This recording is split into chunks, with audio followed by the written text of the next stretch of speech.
welcome back to Festival Fishbowl. There's a chat room there. Use it because we paid money for it. And do that. Otherwise, chat rooms. Oh, they're so 90s. I know. Even saying the word chat room. What can we call it to make it sound better?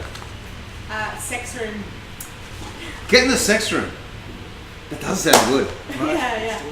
And I feel a bit dirty after saying that. Okay, hello, Phoebe and Adrian from No Blinding. Now, is it No Blinding Light or Apples and something? No, Apples and Shoes is the company name. That's your No company. Blinding Light is the... That's the show. And we just saw it. There was I thought your picture was a bubble gum, but it's not. It's an apple. No, it is actually an apple. It is? Yes. Yeah. Okay, now you're doing a show called No Blinding Light, but it's about apples. Kind of. It's basically a story that is my story, sort of, about how do you deal with chat rooms. Sex rooms, we're calling them now. No, if you meet someone online and they become a dear friend and then they pass away, what do you do with the grief that you've got? Because you've got this whole thing that's a real friendship, but you can't do the things like go to the funeral and do all of those sorts of things. So that's the basic storyline. Right, and this happened to you? It did happen to me. I had a very close friend, which I met over sort of 6 months, and she passed away suddenly from a brain aneurysm, and we had a small community of friends around her, and we were all sort of left reeling, and it took 2 years to figure out, like, what do you do? And I just think it's this thing that no one's talking about. Like, people are communicating online, and a whole bunch of people are really taboo against the relationships that are formed and all of this sort of stuff. And I was like, well, there are things to be gained from it. So, maybe we should talk about some of the more difficult aspects of those sorts of relationships. And a similar thing happened. I heard a story where a girl was diagnosed with cancer, and then she decided to start a blog from it.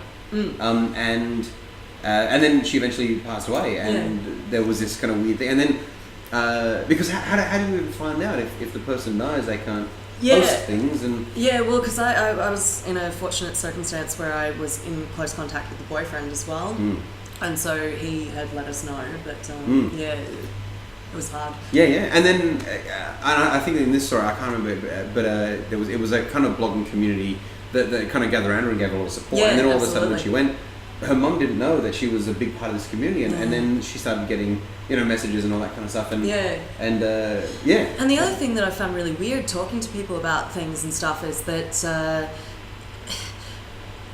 people who have had friends who have passed away in real life as well, and then their Facebook accounts have been deleted or things like that. People have really stepped forward and sort of said that's really applicable to this situation. So well, I mean, I've had friends pass away, and I feel that Facebook's full of all these ghosts. People who because you can set up tribute pages passed away years ago, or people who haven't had their pages deleted yet. That said, I do have one friend who unfortunately passed away, but it was just after Halloween, and his profile picture was of a zombie. Him dressed as a zombie. That said, it totally suited his humour, so it was that kind of thing where he went, he would have liked that. He probably set the whole thing. thing. It's half inappropriate. You half look at his page and go, I'm kind of sad.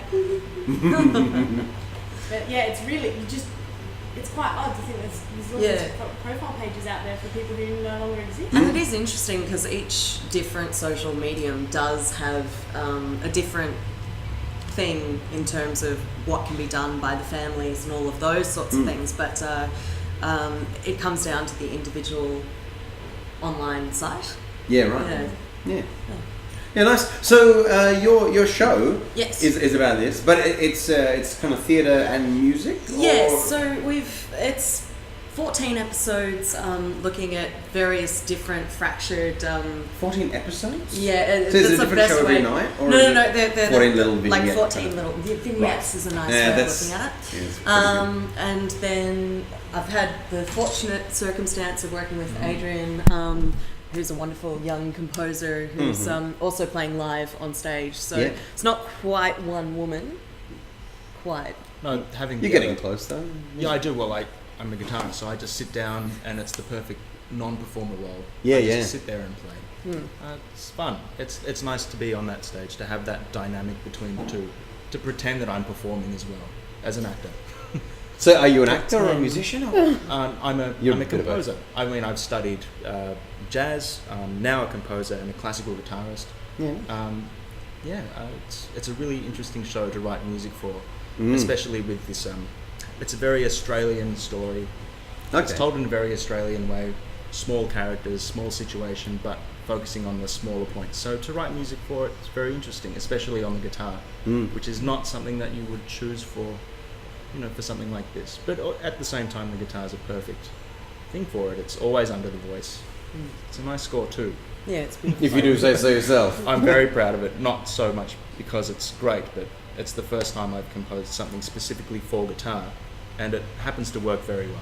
Yeah, nice. So, the show's great for it. It's a great medium for that. Excellent. Now, have you guys been to the Adelaide Fringe before? No, this is our first. Well, it's my first Fringe. I was here, and I'm not sure if any of you would remember the band Me and the Grown-Ups. We were here 2 years ago. Didn't make a big splash, but we were pretty much a Melbourne-based band doing folk, pop and classical music all fused together. It was much hotter then. That was that was one of those years. Yeah, very dry. Were you here for those years, Beck? Yeah, I was. When there was didn't we have like a heat wave? Some kind of record. We were performing at the Wheat Sheaf under the tin roof. Yeah, and it was 40 degrees. Things? Oh no, they would have opened up the curtains and. It still would have been unbearable. It's difficult even if you're outside. The good thing about the Nexus Gallery is that it's a nice small space and air conditioned. So if a day like that does pop up, you're comfortable. Or a day like the opening parade where it's raining cats and dogs. And protected from the elements. Yeah. That was true.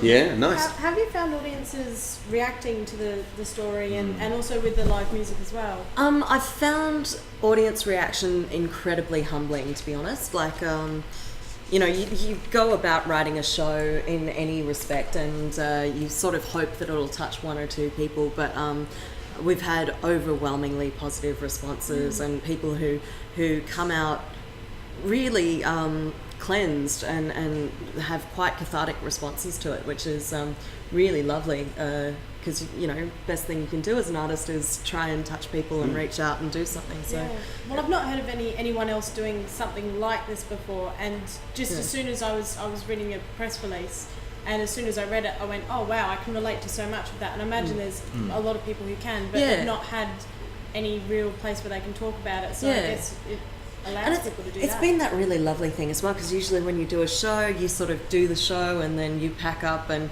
you wander out going, is anyone going to talk to me? And they've gone off to their next show. But we have had people specifically wanting to stay around and chat and tell me their story or tell us their story. And it's wonderful. It's been a wonderful, wonderful experience. Yeah. Now, have you managed to go out and see any other shows in the Fringe?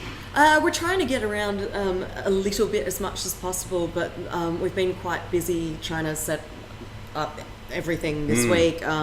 We did see Tim Reid at the Nexus Gallery. Excellent comedian. Yeah, it was very fun. It was very fun.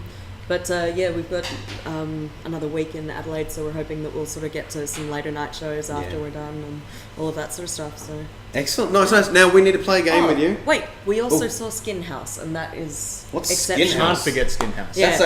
That sounds like something that the people in the sex room would be into. Equally. Yeah, it's equally poignant. It's a great little show about the sex industry, but not so much the sex industry, but from a very personal point of view of how one woman spent a lot of time in there and came out, and it really deals with the taboos in a different type of way, a personal way, rather than saying this is what happens and it's awful or bad. This is what happens, I was involved and it's a part of me. And I can't escape it, I can only move forward. Again, there's music in there as well, some excellent music too. And really nicely balanced script in terms of it could be just heart-wrenching the whole way, but it's beautifully humoured throughout and really nice performances, so strongly recommend. Excellent work. Now, which one of you would like to do the challenge?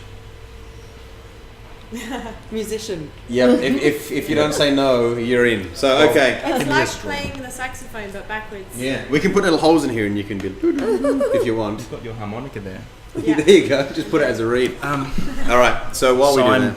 What do you think about Fish? It's slowly dying. Oh, It used to be really? much bigger. I quite Kirsty liked does, it. that's I Kirsty. saw it from the back of the room and was like, We're Fish. thinking that maybe tomorrow we'll have to make a new one because it used to be this big, and it's slowly. It looks almost like it's come out of Futurama. It does. Sort of- It looks like Blinky. Like you've had. Yeah.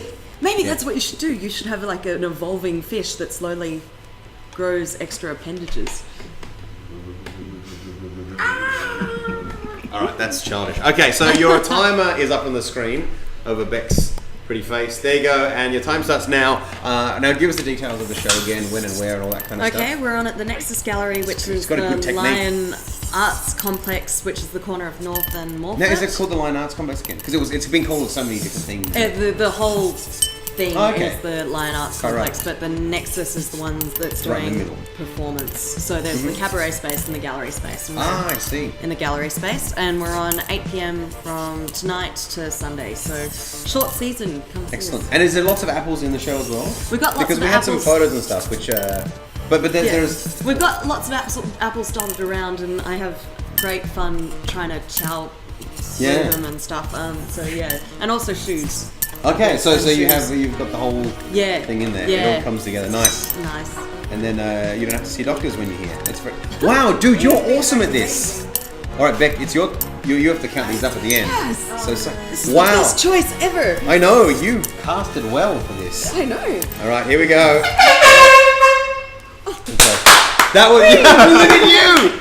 All right, now you might need a piece of paper. It helps Put 'em on. being a starving Was artist it- if you can play a game like this. Yeah, You because have M&Ms you get now. these. It's a I'm gonna game have of to refill survival. That's amazing. Okay, so while she's counting them up, tell me other things. So, what do you guys do when you're in Melbourne? This is pretty much what I'm trying to do with all of my time. Oh, Beck, he's not gonna eat off the floor. So- Or is he starving artist? It's starving artist. It's true.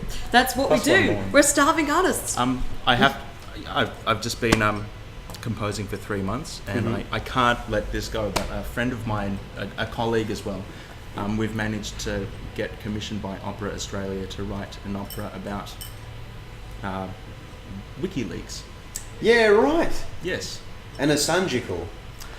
Yes.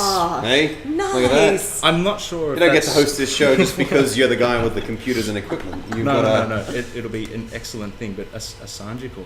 I mean, we've got complete control. Yeah, right. I'm not sure. We'd have to pitch that. It's their money, but yeah. Yeah, it's really your money now. Yeah. No, don't. I'm sure you can do something better than that. That's fine. Right. So nice. Yeah. Yeah. And when can people look out for that? Who knows? All Development. Development. Early okay. development. We want this. One of them. Give it a go. Give us stuff. Yeah, And nice. so then you have to develop it, and yeah. I don't think it's as good as our show though. Actually, no. What I should say though, this show is really interesting from a composer's point of view. It's not often that you get a show like this that has such emotion and from a humble place. So rather than writing music to say a violent death scene, it's always going to be a joke. But for this, you can take a lot of heart, and you can be very serious but have a lot of fun. And you do. The great thing about the Fringe also is that there's all these small shows that are very human, which don't often get a look in, the Hollywood type of films. Even when they're trying to be personal, it often fails. So, excellent thing about the Fringe, and I would implore anybody to see these shows if they can't. The smaller shows are excellent. Absolutely. Yeah. It's always. I always tell people that if you go and see a big show, go and see a small show as well. Ooh. There you go. Ooh. You can't get any smaller than 2 people and That 2 must chairs. be the sex scene. And it was interesting when we originally started Nice rehearsing, we were told that our space was 2 meters by 2 meters in a triangle. And so we were like in this tiny cramped space. And I was holy crap, I can't walk anywhere. And we got to the Nexus. Nexus and is it's huge.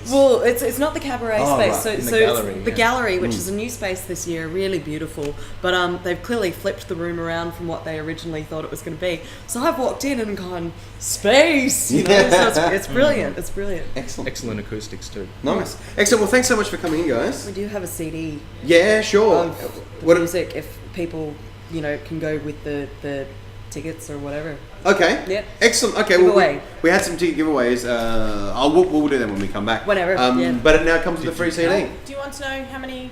Oh yes, you've got to tell count the one Maz. that So fell? whisper in his Yes, I ear. did. Yeah. You have to go over there and whisper in his ear. Oh, yeah, baby! All right. Wow. raking Nice it. work. That's So more than one every 2 seconds. that I did is. the maths. I did the maths beforehand. We should ring Bowley and tell him he's an idiot now. Yeah. Knocked off top spot. Excellent. Well done, man. So Phoebe, thank you very Really much. nice. Thanks. Adrian, you thanks so very much for much. coming in.